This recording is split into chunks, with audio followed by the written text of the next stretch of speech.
জুবিনৰ চিতাভস্ম দেখি শুকাই কান্দি উঠিল লৰালি কালৰ বন্ধু।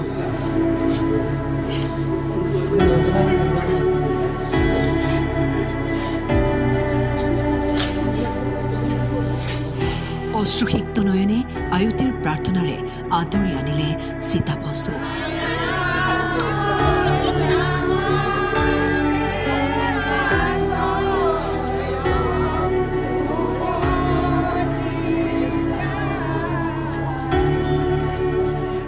যোৰহাট পালেহি জুবিনদাৰ চিতাভস্ম।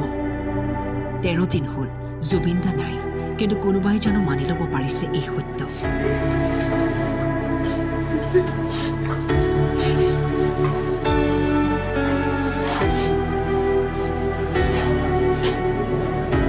জুবিনদাৰ লৰালিকালৰ বন্ধু এইজন মানস বৰা কান্দোনত ভাগি পৰিছে।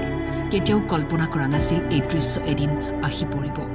যিটো কোঠাত জুবিনদাৰ চিতাভস্ম থোৱা হৈছে সেই কোঠাটোৰ দুৱাৰমুখতেই আঁঠু লৈ কান্দিছে। যোৰহাটত আমি তেওঁ সুৰক্ষিত অৱস্থাত ৰাখিছোঁ আৰু আমি আমাৰ ঘোষা পাঠেৰে তেখেতৰ অস্থিক আদৰণি জনাইছোঁ। আমি যোৰহাটবাসী মৰ্মাহত হৈছোঁ। তেখেতক আমি কিহেৰে পুজিম, কিহেৰে কৰিম। কাইলৈ শ্ৰদ্ধাঞ্জলি অনুষ্ঠান পাতিছোঁ আমাৰ খেলপথাৰত, আৰু আমি সদায় যোৰহাটবাসীয়ে গোটেই অসমবাসীৰ কি ভাৰতবাসীৰ এজন সংগীত সাগৰ, সংগীত সূৰ্য জুবিন গাৰ্গক হেৰুৱালোঁ, আৰু তেখেতে পুনৰ জন্ম লওক, তেখেতে নতুন প্ৰজন্মক পুনৰ আশীষ প্ৰদান কৰক, এয়াই আমাৰ একান্ত কামনা। যোৰহাটৰ ষ্ট্ৰং ৰুমত নিশাটোৰ বাবে ৰখা হ'ব চিতাভস্ম। কাইলৈ হ'ব প্ৰাণৰ শিল্পীগৰাকীৰ ৰাজহুৱা আদ্যশ্ৰাদ্ধ। আমাৰ প্ৰাণৰ শিল্পীগৰাকীৰ চিতাভস্ম ইতিমধ্যে আমি গ্ৰহণ কৰিলোঁ যোৰহাটৰ ৰাইজে, আৰু আমাৰ ট্ৰেজাৰীত ৰখা হৈছে, সংৰক্ষণ কৰি ৰখা হ'ব।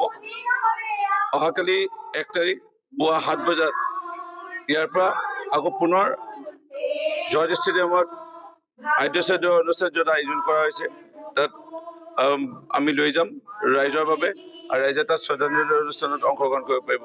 আৰু বিশেষ ক'ব মন নাই। যোৰহাটৰ পৰা জিন্তু দেউধাই ফুকনৰ ৰিপৰ্ট।